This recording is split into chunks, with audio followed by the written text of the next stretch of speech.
주 모미톡으로 선택한 주제는 고입니다. 고라고 일단 뭐 구글링 해보시면은 가다라는 영어 의미가 또 있고 프로그래밍 랭귀지 고 랭귀지도 있고요. 그리고 세 번째는 이제 바둑을 영어로 고 게임이라고 하죠. 제가 오늘 말씀드릴 거는 고 게임 바둑에 대한 거고요. 원래는 제가 이제 초등학교 3학년 때 처음으로 학원을 간 게 이제 바둑 학원이었고요. 그때는 어린이 바둑 교실이 유행이었습니다. 그래서 초등학교 3학년 때부터 6학년 때까지 바둑을 배웠어요. 그래서 나름 좋은 성적을 거둬서 서울까지 올라와서 대회도 나가고 전국 대회도 나가고 했었는데 전국 대회의 벽은 높더라고요. 어쨌든 어릴 때 바둑을 접했고 어릴 때부터 이제 어른들하고 좀 바둑을 많이 뒀었고요. 그리고 최근에는 저희 딸이 방과 후 과정에 바둑이 있더라고요. 그래서 바둑을 배워와서 저랑 이제 바둑을 두자고 해서 세월의 흐름을 느끼면서 바둑에 대해서 다시 한번 들여다보게 됐습니다. 기본적인 룰은 바둑은 19줄 19 by 19 해서 총 착수할 수 있는 곳이 361예요. 그래서 이게 바둑이 주로 이제 우리들의 인생과 좀 비교되기는 한데 1년 365일이잖아요. 그래서 뭐 이 바둑을 두는 게 인생의 뭐 희노애락이 다 담겨 있다. 뭐 이런 얘기들도 많이 나오죠. 그래서 기본적인 룰은 당연히 집을 많이 짓는 사람이 이기는 거고 남의 집에 들어가면은 따먹히고 하는 그런 것들이 있죠. 이렇게 100점 하나를 따먹기 위해서는 내 곳을 다 감싸면 이렇게 따먹고 자기 집이 생깁니다. 이쪽은 마찬가지고. 뭐 이미 바둑을 아시는 분도 있을 거라 생각이 들어서 기본적인 룰은 간단히 넘어가고요. 그다음에 이제 저희가 일상생활에서 쓰는 용어들이 바둑 용어들이 의외로 많아요. 그래서 호랑이 입을 닮았다고 이걸 호구라고 합니다. 그래서 바둑에서는 호구를 만드는 게 좋고 호구에 들어가면 당연히 잡아먹히겠죠. 호구 잡힌다라는 표현들 그런 것들이 다 바둑에서 나온 용어이죠. 그리고 정석 우리가 아마 수학의 정석 중고등학교 때 책으로 먼저 정석이라는 단어를 저는 바둑에서 먼저 배우긴 했네요. 정석이라는 얘기는 이 순서로 둠으로 인해서 흑과 백 쌍방 간에 서로 최적의 어떤 수싸움을 했다, 수를 뒀다라고 해서 이런 것들 진짜 바른 돌이죠. 아주 최선이라고 인정된 일정한 방식으로 놓는 방법을 정석이라고 하고 여기 보시는 거는 나리자 정석입니다. 그리고 나리자로 1번이 백을 두면은 그 다음에 흑이 이렇게 나리자로 받고 다시 또 이렇게 나리자로 들어가면 여기에서 맞고 이렇게 두 칸 띄워주는 그래서 이런 것들 정석이라는 표현을 쓰고 그다음에 포석을 둔다라고 하는데 정석으로 이렇게 어떤 특정 부분에서 집약적으로 서로 간에 돌을 이제 주고받은 다음에 전반적인 큰 틀을 봤을 때 어떤 식으로 중반전에 뭐 싸움이나 집을 차지하는 데 유리하도록 돌을 이렇게 놓는 방법을 포석이라고 한다라고 되어 있는데 포석을 뭐 한다라는 표현도 아마 일상생활에 쓰고 있죠. 그리고 요거는 이제 미생 저희가 드라마 미생 때문에 좀 많이 유명해진 거로 아는데 참고로 저는 드라마 미생을 보지는 않았지만 그 미생 하길래 이게 왜 미생인가라고 했는데 찾아보니 바둑에서 그거를 이렇게 쓰고 있더라고요. 그래서 집이나 대마 등이 살아있지 않은 상태 그래서 바둑에서는 흔히 미생마라고 합니다. 미생마를 살아있지 않은 상태인 거죠. 미생이 이제 완생이 되는 그런 것들이 뭐 드라마에서 나오는 것 같긴 하던데 좀 더 바둑에서 나온 용어들을 좀 찾아보면 우리가 흔히 말하는 그 묘수, 무리수, 꼼수, 자충수 이런 것들이 있는데 이게 다 손수자를 쓰죠. 그래서 바둑에서 실제로 돌을 놓는 것 그런 것들에서 다 유래된 바둑에서 유래된 말이고요. 대부분 다 아실 것 같은데 자충수라고 하면은 흔히 바둑에서는 자기 자신을 메우는 수를 이제 두는 건데 결국에는 이제 그 수가 자기 자신에게 안 좋은 방향으로 돌아오는 결과를 낳는 게 자충수죠. 자충수를 두었다라고 하면은 자기가 어찌 보면 자업자득이다. 자기가 잘못된 길을 스스로 택했다라고 이해하시면 될 것 같아요. 패착은 페인이 되는 결정적인 악수를 두는 수고 그다음에 꽃놀이패 이거는 약 화투에서 오지 않았나 이런 오해를 하시는 분들이 아마 있을 거라고 봅니다. 근데 이제 이거를 이해하려면 바둑에서 패라는 거를 먼저 이해를 하셔야 돼요. 그림에서 얘가 나오는데 패라고 하면은 이렇게 한 집이 완전한 집이 아닙니다. 백이 여기를 놓으면 따낼 수가 있어요. 그래서 이렇게 완전하지 않은 집은 상대방이 다른 곳에 한 번 두게 하고 여기를 따내고 또 상대방이 또 다른 곳에 한 번 두게 하고 다시 따내는 그런 방식을 얘기하는데 이 패를 가만히 보시면 흑 입장에서는 아무런 문제가 없어요. 이거를 이 패가 진다고 해도 큰 문제가 안 되는데 백 입장에서는 이 패에 지면은 이 백돌이 전부 죽습니다. 독립된 두 집이 안 생기기 때문에. 그래서 흑 입장에서는 이거는 꽃놀이 패다. 전혀 부담감이 없는 거죠. 이기면 아주 큰 이익을 얻고 저도 큰 부담이 없다는 마치 봄날에 꽃놀이를 하러 가는 듯한 가벼운 마음의 어떤 싸움인 거죠. 꽃놀이 패 이런 것도 다 바둑에서 나온 얘기고요. 마지막에 제가 한 거는 좀 약간 바둑 명언. 제가 이제 초등학교 때 어린 나이에도 불구하고 선생님으로부터 들었을 때 좀 많이 뇌리에 남았던 말인데 장고 끝에 악수 둔다라는 표현이 있어요. 아주 오래 생각을 하게 되죠. 바둑을 둘 때 어떤 수를 둬야 되나. 유명한 프로 기사 작가들은 뭐 30수까지 내다본다 뭐 이런 사람들도 있는데, 근데 너무 깊이 생각을 하다 보면은 전체 큰 흐름을 읽지 못하고 되게 의도하지 않은 오히려 잘못된 수를 둔다. 그래서 이런 것도 바둑 명언의 하나인데, 아마 뭐 정치, 스포츠 이런 데서 뉴스 기사에서 많이 쓰이는 걸로 알고 있습니다. 바둑에는 급수가 이렇게 있어요. 그래서 1급에서 제가 시작했을 때는 18급부터 시작을 했었는데, 이거는 찾아보니 30급까지 있다고 합니다. 그래서 30급이 숫자는 크지만 오히려 제일 낮은 위치고, 이게 점점 기량이 올라갈수록 숫자가 작아지죠. 수는 이제 1급이 가장 이제 잘 두는 거고요. 이쪽으로 낮은 못 두는 사람입니다. 30급부터 시작할 수 있네요. 여기 표에 따르면. 그리고 이제 단수는 아마추어는 1단부터 7단까지, 프로는 9단까지. 그리고 아마 뉴스에서 많이 접하시지만 바둑 신동, 바둑을 잘 두는 사람들은 상당히 나이가 어린 거로 많이 나요. 그 이유가 프로로 입문하려면은 만 18세 이전에 어쨌든 프로 입문 시험을 테스트를 해야 됩니다. 그렇기 때문에 유독 어린 나이에 진로를 결정을 해야 되는 이런 문제가 있어서 어린 유명하신 분들이 많죠. 지금도 많고요. 그래서 저희 바둑 역사를 좀, 한국 역사를 좀 보면, 예전에 이제 조훈현, 뭐 다들 아실 것 같아요. 담배, 이 사진을 굳이 가져온 이유는 저도 어릴 때 기억나는데, 제가 있었던 바둑 학원이 기원에 딸려 있는 바둑 학원이고, 그 바둑 학원에 들어가려면은 기원을 지나서 가야 되는데 담배 연기가 아주 자욱했던 기억이 있어요. 그래서 어린 나이에 상당히 간접흡연도 많이 했던 것 같고, 지금 생각해 보면,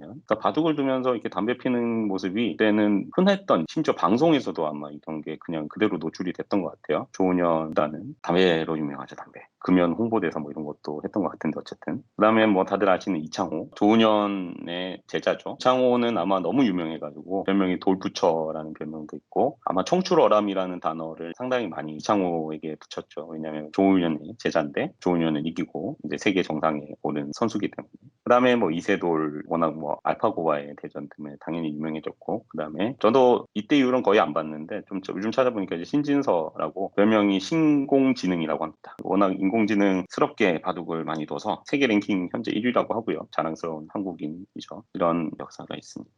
경우의 수를 한번 좀 보면은, 바둑을 뒀을 때 얼마나 많은 이 대국이 나올 수 있을까? 처음에 얘기했듯이 이제 착수할 수 있는 곳이 361구역이기 때문에 수학 시간에 많이 배우셨죠? 이게 점점 줄어들죠. 다음에는 한 군데 뒀으니까 369역, 그 다음에 359 쭉쭉 내려가서 361 팩토리얼로 이렇게 계속 경우의 수가 나오죠. 뭐 이거는 의미가 있을까 싶습니다. 이걸 읽는 것 자체가 768승까지 경우의 수가 나오고, 이거는 우주 전체 원자의 개수보다도 말도 안 돼 많은 경우의 수죠. 그래서 바둑이라는 게, 저희가 또 엔지니어니까 바둑만 얘기하면 또 재미없을 것 같아서 좀 옛날 얘기긴 하지만 알파고를 들고 와봤습니다. 이 모든 경우의 수를 그럼 다 따지고 가장 괜찮은 수를 둬야 되는 건가, 컴퓨터가 라고 생각을 할 수가 있잖아요. 그래서 알파고는, 그래서 바둑은 영영 알고리즘에 정복되지 않는 게임이다라고 믿어왔었고, 그게 2016년 이세돌 알파고 대국에서 이제 깨지죠. 알파고는 1200개 정도의 CPU와 176개 혹은 에서 한 280개 정도 GPU를 갖고 있고, 호당 한 300조의 연산을 할 수 있다고 하네요. 그리고 알고리즘이 중요한데, AI 인공지능에서 이제 심층 뉴럴 네트워크, 딥 뉴럴 네트워크를 사용하고 있고, 몬테카를로 트리 서치라고, 이 서치를 통해서 자기가 취할 수 있는 선택지 중에 가장 최선의 선택지를 취하는, 모든 경우의 수를 다 안 보더라도 그런 것들을 사용해서 인간을 이길 수 있는 상황을 연출을 했고요. 2016년 이후에 많은 경기를 더 했고 더 발전을 했어요. 뒤에서 보여드리겠지만. 근데 어쨌든 최종 13승 1패로 오피셜한 경기 스코어를 남기고 은퇴를 했습니다. 근데 이 1패가 이세돌, 구단이 만든 1패죠. 자랑스럽게 저는 생각이 듭니다. 이게 처음이자 마지막인 인간이 인공지능을 이긴 패가 아닌가 싶네요. 그래서 딥마인드, 다들 아시겠지만 알파고를 만든 딥마인드 홈페이지에 가서 요즘 얘네들이 뭘 하나, 알파고 위에 어떤 거를 하고 있나 궁금해서 좀 이번 발표 자료를 만들면서 들어가 봤는데, 알파고 다음에 알파고 제로, 아마 들어보셨을 거예요. 알파고는 2016년에 학습 데이터랑 이런 것들을 다 넣고 개발을 한, 트레이닝을 한 모델이죠. 근데 그 이후에 알파고 제로라는 것이 이제 룰만 알려주면 굳이 학습 데이터가 없어도 스스로 본인의 기력을 향상시키는 그런 것들을 시행착오를 거쳐서 향상시키는 거를 개발을 했고, 이때부터는 이미 더 이상 사람은 대적할 수 없는 상태가 돼버린 거죠. 그 다음에는 고가 빠졌어요. 알파 제로로 진화를 합니다. 왜냐면 고는 이제 바둑 게임에만 적용됐던 모델이라서 이제 고가 빠진 알파 제로가 됐고, 이때부터는 고 게임뿐만 아니라 체스, 그리고 일본 체스죠, 쇼기까지 다 섭렵을 합니다. 2018년도에. 여전히 룰은 알려줘야 돼요. 어떻게 두는 거다 하는. 그러더니 갑자기 2020년도에는 뮤 제로가 나왔습니다. 알파가 아닌 뮤를 붙인 이유는, 이게 뮤가 산? 이런 뭐 의미가 있대요. 그 산을 넘었다. 큰 선을 넘었다. 뮤제로라는 걸로 이제 진화를 했고 2020년도에. 그리고 얘는 이제 좀 다른 게 룰도 이제는 안 알려줍니다. 스스로 이제 어떻게 이걸 해야 되는지까지도 알고 학습을 해서 한다고 하죠. 아타리 게임은 이제 2D 그래픽 게임이잖아요. 단순한 어떤 2차원적인 데이터뿐만 아니라 2D 비주얼 데이터까지도 하더라. 뮤제로에 어찌 보면 큰 업적이죠. 2020년이면 벌써 2년 전인데 2020년이 12월이니까 뭐 2021년이라 치면 한 1년 반 전이네. 1년 반 전에 이미 이런 것들을 만들었고 딥마인드에서는 고민을 하죠. 그때까지 우리가 개발을 했고 이거 말고도 알파 스타 고가 아니라 스타크래프트 AI 모델도 개발을 했다고 하더라고요. 근데 너무 게임에만 집중을 하니까 궁극적으로 뭐 그래서 사람한테 어떻게 도움이 될래? 라고 이제 당연히 물어보겠죠. 뮤제로는 첫 번째 과제로 최근에 올라온 거더라고요. 이거는